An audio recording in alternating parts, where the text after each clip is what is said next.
Hello, everyone, and welcome to this 22-minute webinar. Here with us, we have Alex Pope, and she's going to go through her success, her insights, and expertise around UGC. Take it away, Alex. Thank you for coming. Okay, thanks, Laurent. I'm just going to share my screen. And welcome, everyone. As Laurent said, my name is Alex Pope. I'm the digital editor with Canadian Geographic magazine. And if you're joining us live, I'll blaze through my slides in our 22 allocated minutes, or maybe less, so that there's time for questions at the end. And if you're watching this on demand, I'll also include my email address at the end of the presentation. So if you have any questions about anything that I brought up but didn't fully elaborate on, you can reach out to me anytime with those questions. So who am I? As I mentioned, I'm the digital editor for Canadian Geographic magazine. I've been with them since 2015. And before that, I actually worked for the Weather Network, which is Canada's largest dedicated weather television station. And that was kind of my first introduction to the world of UGC and the importance of user-generated content in building audience loyalty, in getting people to engage with your brand.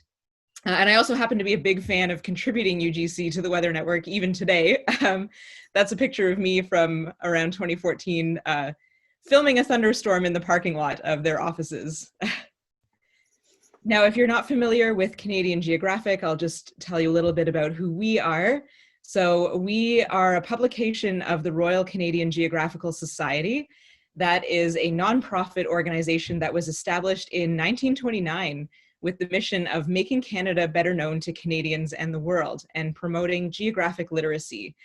So we just celebrated our 90th anniversary last year. And the magazine itself started as the Canadian Geographical Journal in 1930. You can see on the left there our very first cover from May 1930. And we've since grown over the past 90 years to be one of Canada's most widely read magazines. We put out 6 issues a year. And on the right there, you can see our most recent cover, our July-August issue, with a beautiful Atlantic puffin on the cover. Hey, Alex, would you mind going full screen presenter mode? Oh, sure. Yes. Perfect. No, I don't want to play from the start. Sorry. Okay. Thanks for the reminder. In addition to our print publication, we also maintain a number of digital platforms and websites where we share different content about the Canadian experience. So we have our main website, cangeo.ca. We also have a travel vertical, and then we also have our Photoclub, which is the reason why I'm here today. So what is the Photoclub? Essentially, I've got to give you a little bit of history here, and this history far, far predates my time with Canadian Geographic. We have always had a thriving photographic community. Photography and amazing images of Canada is a big part of what we do in our storytelling. And people have long loved to share their images with us in hopes of being published in the magazine or more recently on our websites. So we established the Photoclub, I want to say sometime around 2008, as a way of bringing that existing community online. And I had some insight into why that was really important a couple of years ago when we were moving offices. And I spent 2 days cleaning out a filing cabinet that was filled with slides that people had mailed to our offices as contest entries or in consideration for publishing in the magazine. So bringing this community online and encouraging people to upload their images to a central location just made really good sense for us in terms of bringing that community together in a way that was easier for our staff to manage. And so today we maintain the Photoclub, we run it on the NewsSpark platform, and we've grown to over 69,000 members. Thousands of them are active every month. We have over 374,000 images uploaded in our database. And that content, all of the content that gets uploaded specifically to the Photoclub website, generated almost 3.5 million views for us last year, and we're on track to hit that again. So a really, really amazing, engaged community of amateur and some semi-professional photographers from all across Canada who love to engage with our assignment galleries, which you can see in the image there. This is kind of the way how we guide them to theme their images and let them know what we're looking for. So you may be wondering, if you don't already have a UGC strategy in place, or it's kind of in its infancy, you may be thinking, well, why would I not just go to social media to try and find this content? Obviously, people are engaging with brands they love and uploading content every single day on platforms like Twitter and Instagram, and obviously still Facebook and some other emerging platforms. And that's a fair point. And I highly encourage anyone who is considering launching into the world of UGC with their brand to have a fulsome social media strategy in place, because as you'll see later, the two really do connect really well together. But some of the challenges with social media is, how do you find and surface the content that is most meaningful for your brand? What do you really know about the people who are engaging with you and your hashtags? What if you put a hashtag out there in the world and people are using it inappropriately, and you're seeing all this stuff that doesn't necessarily reflect the reality of your brand? NewSpark and a platform like that, can really take the guesswork out of doing social media and relying on it 100% for your UGC. So NewSpark manages the rights to your image. This is super important, especially for us as a publisher. We always want to make sure people are comfortable and aware with how we're using their copyrighted material. So you can set the terms and conditions that you want. If you're starting up a website where people can upload their content, you can make them agree to your terms before they ever upload an image. And that's really, really powerful and important in protecting you and also protecting your users. It allows you to learn a little bit more about who your users are. I find social media, some people are really reticent to share personal information for obvious reasons. With NewSpark, it's secure. They create an account. Only us as the licensed users have access to that information. And so I tend to conduct a lot of conversations privately over email with our users, which I find just really, really helpful in terms of them getting to know me and feel comfortable with, me and our company, and me knowing that there's a real person behind there who's not just stealing amazing images from other people and posting them on an Instagram account. Again, going back to managing risks, NewSpark offers automatic moderation tools, so you're not going to be getting any inappropriate material sneaking through into a live environment on any of your platforms. And you can control, that to whatever extent you wish. We kind of just let the automated moderation run itself on the main Photoclub site. But for instance, we have a separate competition that we're running right now on a different site that's really geared towards more of an educator audience. And so I've actually got manual moderation for that. I have to go in and personally approve every single image that appears on that site. And that's just for the comfort of us and for our partners in that program. So that's really great that we're able to do that. And then I wanted to tell you a story about one of our users, a super user, in fact, that really illustrates the power of this platform versus social media. The lady that you can see in that image there is Jenny Stevens. So Jenny has been a member of our club since 2010. She uploads dozens of images a month, and she's incredibly passionate about grizzly bears. This is her lifelong abiding passion. She's 75 years old, and she takes 2 cruises a year to the Great Bear Rainforest, which is an extremely remote, amazing region, protected region of British Columbia, where you can observe grizzly bears in their natural habitat. And so this is just what she's decided to do. And she captures absolutely stunning images. And were it not for the Photo Club, I think we never would have found Jenny. She's probably not on Instagram. She's not on Twitter. She might have a Facebook account that her kids or grandkids set up for her. But NewSpark it's so much more intuitive for an older user who doesn't necessarily feel comfortable delving into this strange world of the social media that their younger family members are using. So that's great. And we're so, so grateful to have Jenny within our community, and like dozens of others like her. We've definitely found through our research that our demographic of readership and users tends to be on the older side. So that's a real advantage that we have with the NewSpark platform. So how do we use all of this content that we're getting in? As I mentioned, we get hundreds to thousands of uploads a month. Well, it's really important. We're a national magazine. We serve all of Canada, but we're headquartered in Ottawa. So UGC is actually a really vital portal to our users who are spread out across this absolutely massive country, whether they're in Newfoundland, whether they're in coastal BC, or whether they're even in the Arctic and living in a northern city like Yellowknife or Whitehorse.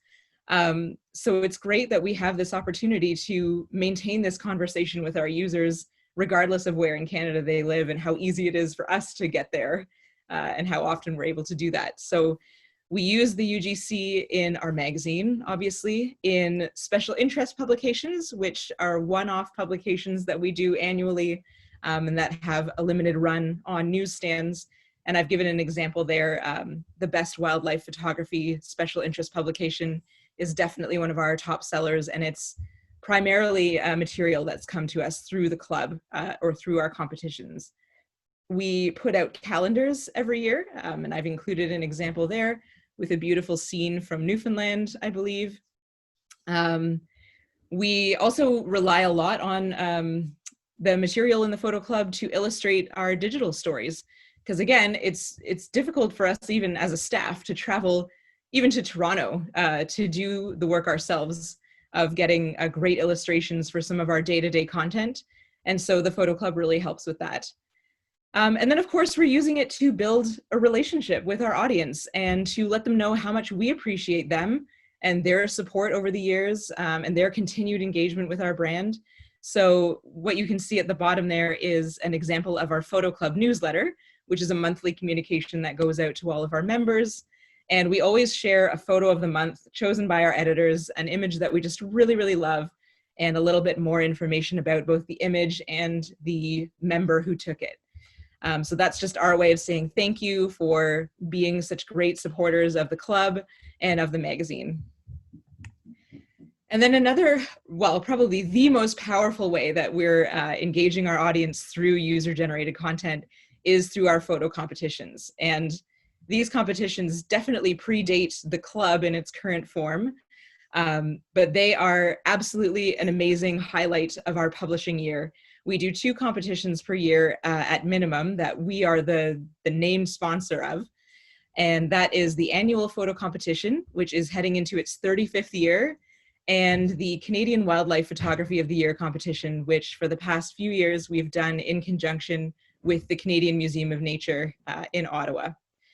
And these competitions routinely generate between 5,000 and 7,000 entries each per year, which is just absolutely amazing. Judging them is such a challenge. It's always so much fun to sit in a dark room and just look at these incredible images of Canada and Canadian wildlife and choose our winners. And it's really exciting for our winners too, and so much so that we actually end up getting a lot of earned media through these competitions, just because when people are recognized in that way by Canadian Geographic, they'll often go to their local media affiliate and say, hey, did you know this picture that I took locally is featured in a national magazine?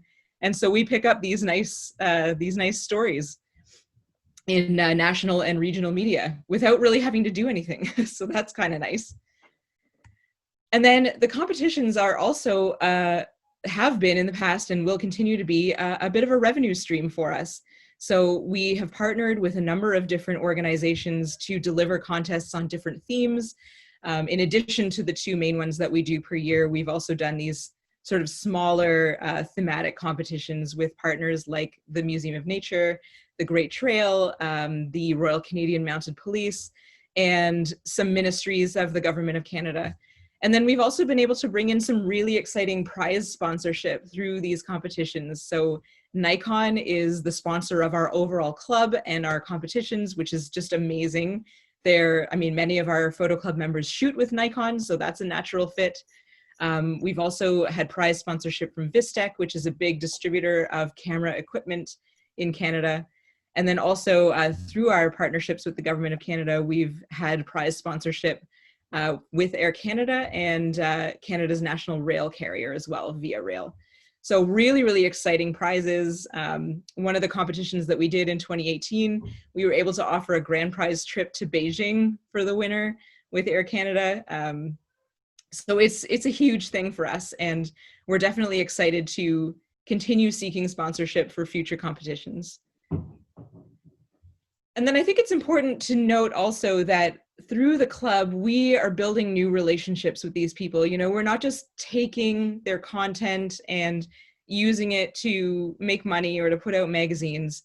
You know, we're uncovering new talent. And I like to just highlight a couple of people who have actually kind of ascended to a new phase in their career through their engagement with us and through the club. So on the left there, you can see a magazine spread that we published in 2017 for the 100th anniversary of Algonquin Park in Ontario. And so we had noticed through our competitions and through just regular use of the club that this photographer named Megan Lawrence was just submitting a lot of really mind-blowing images of this very historic park. And so when we decided to celebrate the anniversary in print, we thought, you know what? Why would we not just pay her to go and do an assignment to create the images that we need to accompany this text, sort of reflecting on the importance of this park? And it turned out absolutely beautifully, and we've definitely used her for other assignments since. And then on the right, you can see a digital article that we had done with a Newfoundland photographer named Michael Windsor. He actually leads a photo tourism business in Newfoundland where he will take people out to see the icebergs during iceberg season and give them tips on photographing the ice, photographing the whales, photographing the amazing scenic outport communities of coastal Newfoundland. And so we have definitely strengthened our relationship with him through the club. And he's actually just published a coffee table book of his images, which is just really great. And he's going to be going on assignment for us again as soon as it's safe to do so after COVID. So just a couple of examples of these amazing people that we would otherwise have had no idea were out there doing these great things if they had not been sharing their images with us in the club. So what are the keys to success with UGC? I've kind of touched on a few of them already through this presentation, but the main things to keep in mind are that this is a conversation. You're building a relationship with your users. You're not just taking their material and then using it to your own advantage. It's really important to recognize the time and effort that they're putting into creating this content, especially for us. I mean, if you think about Jenny Stevens, she's going on these cruises to an extremely remote part of Canada. That is neither cheap nor something that you can just do on a whim. So, you know, of course, we want to shout her out as much as we possibly can for sharing those incredible images with us. And everybody loves to be recognized for something. You know, when people see that CanGeo has shared their image on social media or in the newsletter, they get excited. They want to share that with their family and friends. And that's ultimately helping us to grow our community and to strengthen that two-way engagement. So along with that and the need to recognize your users comes the need for responsiveness. So making sure that you have a dedicated resource available to troubleshoot people's issues, if they have questions about how to use the platform, if they have questions about how you're going to use their image or where they can find it and how they can share it. It's really, really important that you have someone who can answer those questions in a timely fashion, because it's just going to create that, you know, the good relationship that you want to build with your community. And then, you know, if you're launching into UGC and you're kind of new in this space and you're not really sure how it's going to benefit your brand, you want to just make sure that you go through a very a strategic process before you dive in, and make sure that you're very clear about, you know, what kind of images are you looking for, or maybe it's video that you're looking for, and that's where you want to focus your efforts. And how are you going to integrate all of this material into your publication, into your platforms? Just make sure that you have all of those questions answered at the outset, because then once you're rolling, the fourth thing on here is consistency. So making sure that you are doing the same thing week after week. If it's sharing a photo of the week, if it's, you know, highlighting a user in your email communications, if it's doing a competition, consider making that an annual event and, you know, making it get bigger and bigger. But be consistent. Don't just start something and then find that it's actually too time consuming for you and you've got all these, unanswered questions, or people who are submitting things and kind of feeling like they're shouting or posting into the void and not really getting much of a response from this brand. So those are kind of my main keys to success, and I'm certainly happy to speak more about any of those if you have questions. And with that, we'll move to the Q&A. Awesome. Thank you so much, Alex. We appreciate it. Lots of great insights. We've seen the publisher segment really shrinking, right? Especially print publishing that is moving to digital only because the cost of print is getting a little bit too much. And just by adding more ads onto the website just to try to stay afloat. But it sounds like, Canadian Geographic has really employed a different strategy. Will you be able to tell us a bit more about that? Is it print or digital, or print and digital? How do you guys see that? So it's both. I would say that we are in a pretty fortunate position, all things considered, with our print product. Certainly we have experienced the same downturn in traditional advertising revenue as many, many other publishers have. But our magazine is still very widely read. We have a really strong subscriber base, which is amazing. And print is definitely still king within our organization. But we recognize that people want to engage with us where they're using technology, or like whatever they're most comfortable with. So we definitely have a robust digital strategy, as well, as you saw with our websites, with our very active social media community, and with the Photoclub. So we've also, as I alluded to, we've really focused on building partnerships with other organizations rather than recruiting traditional advertising, looking at how we can develop programming that's mutually advantageous with some of these other organizations, and just really using our skills, which is creating content, to deliver some amazing educational programming that's also going to enhance the mission of our publisher, which is the Royal Canadian Geographical Society.